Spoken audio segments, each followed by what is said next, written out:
Thomas, you'll have to excuse. Thomas cannot face anymore. No, I don't, listen, I understand, believe me, and I think the reason, it's interesting, I mean, I've done, coffee? not, well, wait, but I had it made, so, you know. thank you. But I talked to, McCormick's. Right. But it's, I don't know if the time is, Listen, I appreciate. I know after Joe Galapa was killed, and his wife said something about, what about when it's all over? We'll be able to face. I know. I know we will. We'll be unified as a family. We'll never forget Chris. Right. So, I think it'll make a difference. I mean, it's gotten people to think about it and not just talk, which, hopefully. I just hope it has something to do with the politicians, that they will be able to. I know. Tell me a little bit, you were just mentioning that from the time Chris was 11, that he wanted to be a cop. Well, We were very shocked when he was 11 years old. There was a fire down the block, and my son Chris was the first one to break into the house and knock at the door trying to wake the people up. And that seemed to have made up his mind. He said to me, Mom, I always thought that I wanted to be a fireman. He says, but now I'm going to tell you, I don't know why the fire should have made him change his mind. He says, but I admire both departments. He says, but I'm going to study, to become a policeman. Sarah, So sit back home. and you were surprised about that. we were surprised because he's a gentle boy. I'll still say he is a gentle boy. And to work in such a violent occupation always, shocked me. But we trained our 3 sons to make their own decisions in life. And so we did not bring any force upon him not to take it. That's what he wanted. He attended John Jay. He was in his 4th year at John Jay College for Criminal Justice. And he was even interested in the law. And we felt that he would go on into the law field. Did you worry about it? Did you worry about what he did? That's hard to answer because I never wanted to think about that part of it. I just felt that we can't imprison ourselves worrying about everything. We always told him, as he left the house, my husband, myself, we love you, Chris, and take care, and that's all we felt we could do. We have always been a family to tell all our children that we loved them. We have 3 beautiful sons, we really do. When, at the funeral, an incredible showing of support, and I know since the time. What has that meant to you? We always knew we had a wonderful family and wonderful supportive friends. But the outpouring of love has kept us going. I cannot laud the police department enough. They are, as I said before, we had 3 sons, but we ended up that night with a large family of over 30,000. Words can't express my feeling about how wonderful people have been to us. And it was a tribute to my son. Mm-hmm. With the danger, I mean, you knew in the back of I can tell, in your heart, that there was the danger.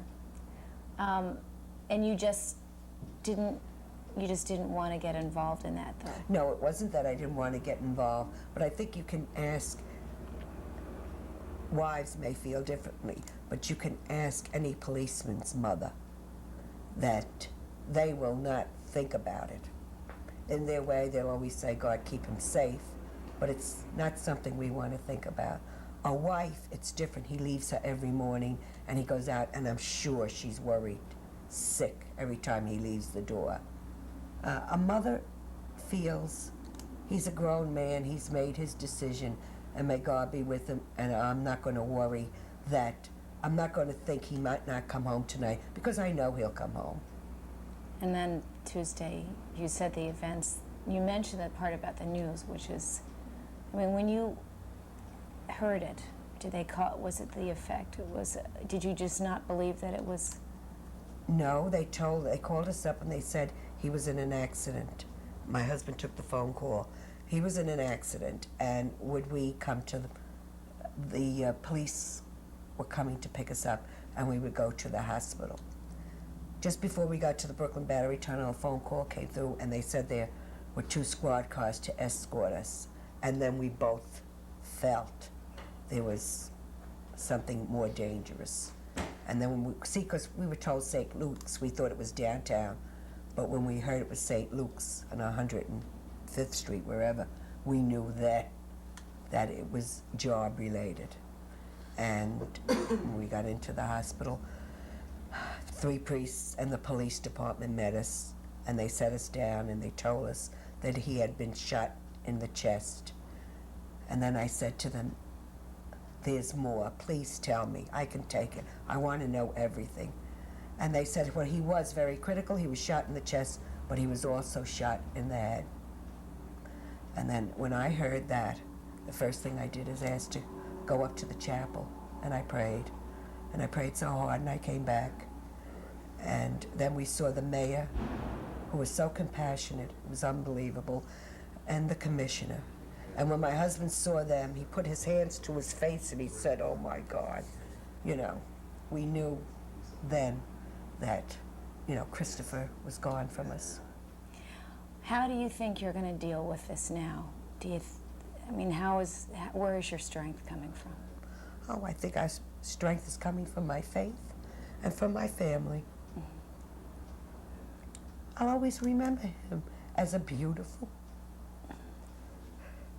gentle person. Nothing is ever going to change that. I know.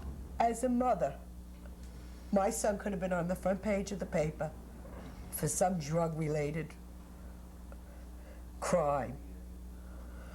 And I would have been devastated, even then, as a mother, because I feel sorry for every junkie's mother in this world, mother and father.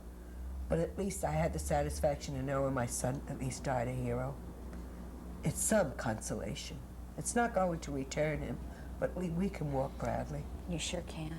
I know. And you really, you must feel that he was doing something, that he really felt he was making a difference. He did. He did. And he'll continue to make a difference. Don't you believe that? As I said, I believe that this is the catalyst that will change laws, change the whole drug scene. And I would never hesitate for anything. If I see anything with drugs, I will call up immediately, call the police department immediately. How do you feel about Martin wanting to be a cop? Both of them have always shown an interest in the police department, Martin and Thomas, and I would be very proud to see them in blue. Even now? Even now, I would be. I am very proud of that police department. But even what's happened, you'll support their decision? Everything is out of our hands. Everything is in God's hands. I would support anyone that wanted to be a policeman or a fireman. Okay, well, I hand it to you because you're all No, and I mean that, honestly. I really do. Say, you're right, has been, you really see a remarkable thing when it's a time like this. Well, I mean, it truly is, you're right, you gained a huge family. It's like a family, you know? My husband and I went to the ceremony that they had after he died up at OLPH. And we sat there, we actually sat there in church. Martin, you're going to take the test when? This Saturday coming up. And you're still going to do it? Sure. Why? I mean... Well, first of all, I've been, you know, I always liked the fireman in the police department, and I took the fireman exam a few months ago, and, you know, between in the past year, me and my brother Chris, he also took it too. And I didn't do too well on the written part. I did well on the physical exam, but the written part, my mind wasn't there. But I had plans to take the police exam, you know, a year ago, but I didn't have my application in time. And a few months ago, I applied and I got my application in, and you know, the test just happens to be around this time when, you know, this incident happened. What does your brother's death make you think about being a cop? Does it change it? Does it make you more determined, or? Well, it doesn't like change my outlook on being a cop. You know, I always knew it was a dangerous job, and it doesn't, you know, it doesn't change my views about other people or anything like that. But I know he would have liked me to be a police officer, and he would have been proud to see me be a police officer. And you know, all I could do, like, you serve the people, you know what I mean, and you do the best you can, and you know. How? He would have enjoyed seeing me be a police officer. And that's why you want to still do it? Well, not only that, you know, for the fact that I always would have liked to do it, you know. Do you feel somehow that you'd be carrying on his legacy? Well, I do. We do have the same name, you know, and I don't know about legacy or what, but I'll always have a piece of him in my heart, and I'll always know that he's with me, you know what I mean? What about the danger? You know, the way I see it, like, nobody's safe today, you know? The drugs, everything, like, it's like just a plague, and it's killing people. Police officers, normal people, drug addicts, you know, just everybody's getting killed, and nobody is like, nobody can get away from it, you know what I mean? No matter where you live, no matter what you do, Do you think you it can affects make? you. Do you want to make a difference? Is that what? Do you think If I could make a difference, I would like to. Of course, I think everybody in this world would want to make a difference to make the world, you know, a better place, you know? Just as you would be, you know, a newscaster, you'd be helping people, I would be doing it my way too, you know? No second thoughts. Well, you know, in the heat of the moment, you know what I mean, when it happened and what have you, you know, of course I had second thoughts, but, you know, I'm gonna go through it, you know? Okay. And so it'll be this Saturday, and then how soon will you know that? I really don't know, you know, Does it take? do take time to you know, for you to find out, Right. you know? How many do they normally take in the exam? They. In the exam, I mean, it's happy. We are all happy as long as you're all healthy. That's all that matters. I know. Mr. Hoban, let's just first talk about Martin. How your thoughts are about having another son out there in blue. Yeah, I'd love to see it happen. I'd also love to see Tommy. And while Tommy feels a little negative about it right now, he always had that idea of doing something like that. In fact, he had a tendency to be an airplane pilot too. He did that, but we weren't close enough to that school for him to go there. But you want Martin to be at... Oh, yes. Yes, I'd love to see it done. I just took the test once myself in 1954, but I never followed through. I was working for the government at the time, so in a way it was just to see if I could pass it. And I didn't do too bad on the mental test. But I always had an interest in it. I was in security when I worked for the Navy Department. And while there was no danger involved in it, it was helping people and helping the government protect their classified information from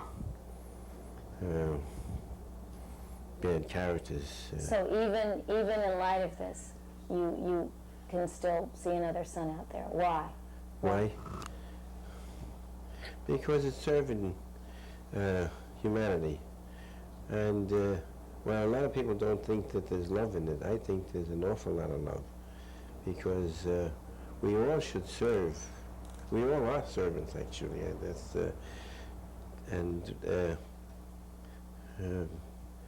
Nobody is the boss, and that includes President Reagan. He has the Constitution as his boss, and all the way through history, we have people who serve each other. In the Catholic Church, it was the same thing. Sunday at the funeral, and Tell me about the funeral. How that meant to you. oh, I was. I'm a firm believer in love. That love conquers all, and it's just a cliche, but the way I feel that outpouring of love gets more love from the positive pole, is the best way I could say it, whereas if there's a negative part, then there will be more negativity. And that's why I feel that my Christopher's sacrifice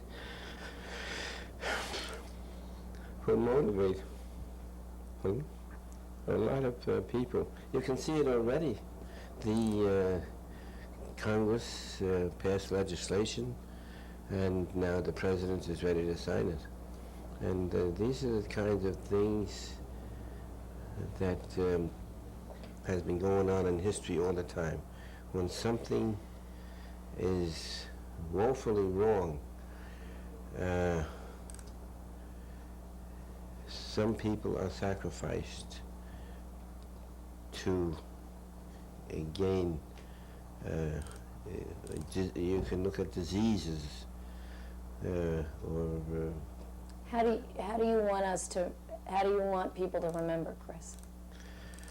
I want them to remember him as a smiling, loving boy. I was just crying this morning about him. He was so liked all over.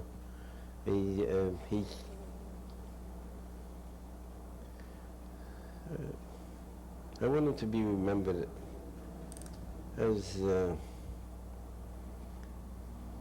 one of the persons whose life was not sacrificed in vain, and that he will be the one, along with all the other policemen, to do something about this scourge of narcotics and cocaine, because you have to get people's attention. And I think this huge outpouring of love that was expressed at his funeral and Michael Busek's funeral will impress people all over the world. And and I think it will encourage another method of fighting the drug scourge.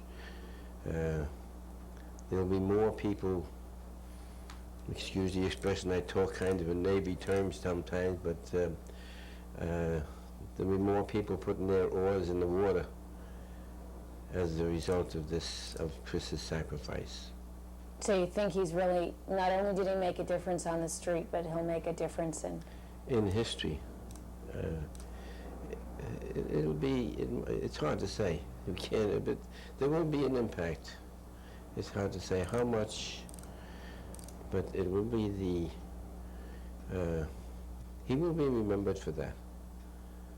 And if you keep those things out, I mean, we won these wars for liberty, World War I, World War II, and all those other things. Now we have to fight another war for freedom from drugs. And you think Chris has led the fight? And just Chris has left that legacy. And I'll have to repeat myself. I don't think there is anything in the world that can beat love. Love conquers all. It's kind of intangible to kind of explain it, but that positive like, I couldn't resist at the funeral parlor hugging everybody who came, because I don't care, we're all on the same planet. And I like the way Joseph Campbell looked at it, that he had a picture in his home of the earth, and you didn't see any difference of any people, and you didn't see any drug, and you didn't see any hate, but he saw one world with one love. Were you aware of the danger? Did you Oh, just put it yes. away? Did you just Yes. keep it down? So What's about Chris? well, we saw him last Saturday, and he went shopping with me, and we came back, and he said, I don't think I won't be back until Wednesday. And this was not the ordinary thing for Chris, because he would stop in usually on nights. But when I heard him say that he won't be back until Wednesday, I figured he was on some kind of undercover work. And all I could do was pray. And when this is when I felt mild, you know. I try to keep it as positive as possible, but I said, take care of yourself, Chris. And that was my last words to him. But I did feel it here. You knew there was... Because it was out of the ordinary. It was a little out of the ordinary. I won't be back for 3 or 4 days, whatever it was. And it was out of the ordinary. So, and it was. It turned out to be that way. But I tried to keep a positive look on it. Right. You knew, though, what was going on with it. I Did you knew. know it was narcotics? Yes, I knew everything about it. He did not talk about his work. We knew he would... No, that's okay. You can tell us, because we're... Oh. My aunt had died on the week of sick with you, but I have to go to court. And I said, oh, that's okay. So at the end of the week, when I returned home, he sat here, and we were watching television. Arrests, one So of his I previous said to arrests. him, what does that mean? So he just says I have to stay out of his way. And the only thing I question is that they Right. did say he was recognized that night. Right. And I was wondering if it was the same man. Oh, that's interesting. Who knows? It's hard, though, you know, when you see those guys around. I mean, even at the funeral. Well, I said, why don't you get a transfer, Chris, you know? But he didn't seem to think, too, that it was necessary. You know, and I did mention it to, you know, a few people. I said, you know, I'm kind of worried about that, because he did say he was recognized. And then, of course, anything we heard was that he had been one of the... The only thing you would talk about was an automobile accident or a truck accident on the highway, something like that. Nothing that had an impact on him that would have a dangerous element to it. Yeah. Well, it's probably better, you know. time instead he bought me a little bonsai plant, and he said to me, you know, Ma, I went into the florist because they all died on me, and I said, little plant, do you... They'll all laugh because I'm forever having something to do. Yeah, no, we're just gonna take a picture of it right now. Yeah, mine. You got it? You got it. Oh.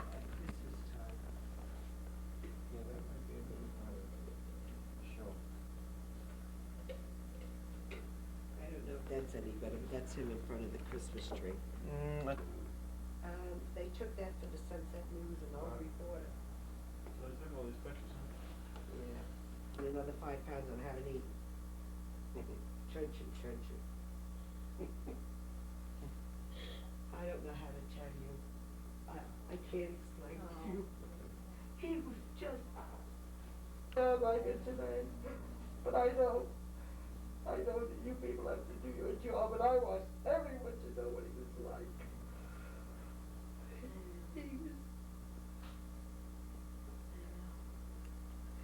Oh, God, he touched touched everybody. They always touched us in some way. He was always so good, so kind, so gentle. It's a hell of a thing today to have to say that one, and I won't elevate some of Now though. Yeah. this letter that my husband has in his hand is from the, I go to work, and when they was, her brother and her brothers. And so when they moved in '80, she couldn't understand why her brothers weren't going with them. Oh, Pete. She gave it. Shut up, we're gonna take it out of the plastic. And when she did, she sent, Why don't you just hold some, leaf through some of this. Open them up? No, no, yeah, just open one. yeah, just like you're opening it up.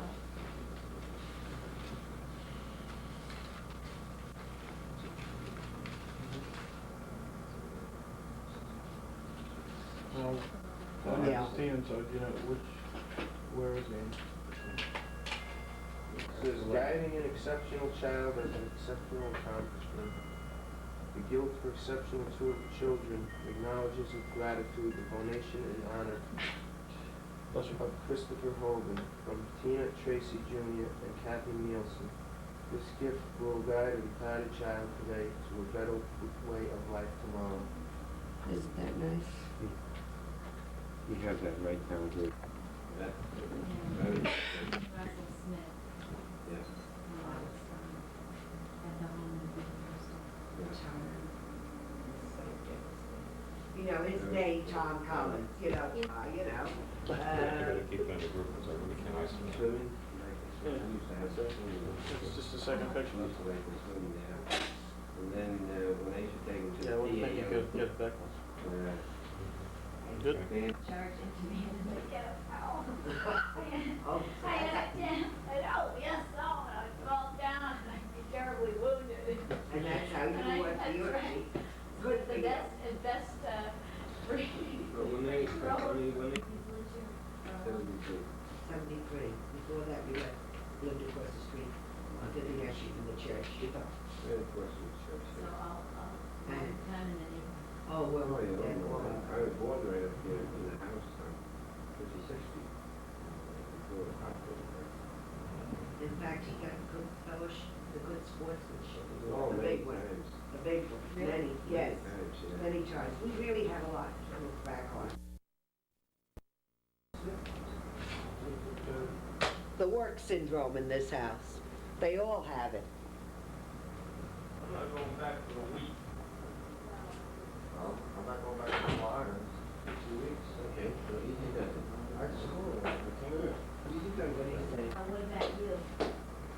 Still gonna be a cop? At least take the test, I try to see if I can squeeze it in this time.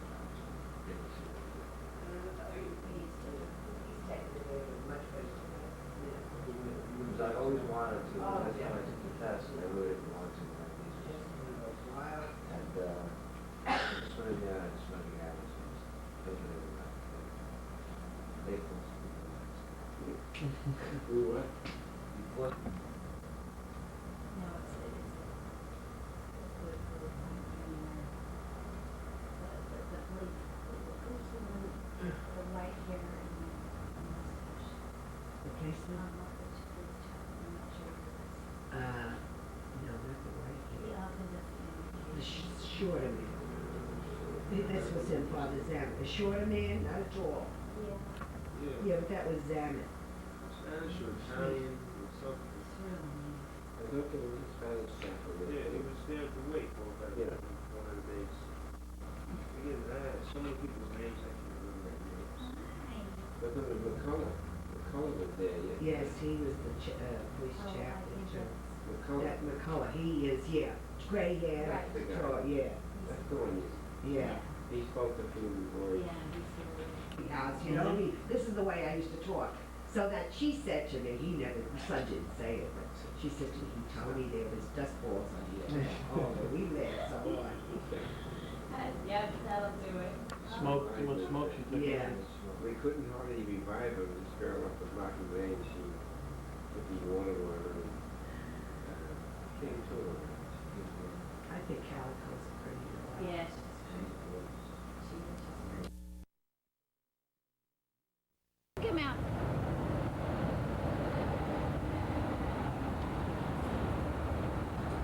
want to show the address, you said? Or? It doesn't matter. I'm not going to say the address.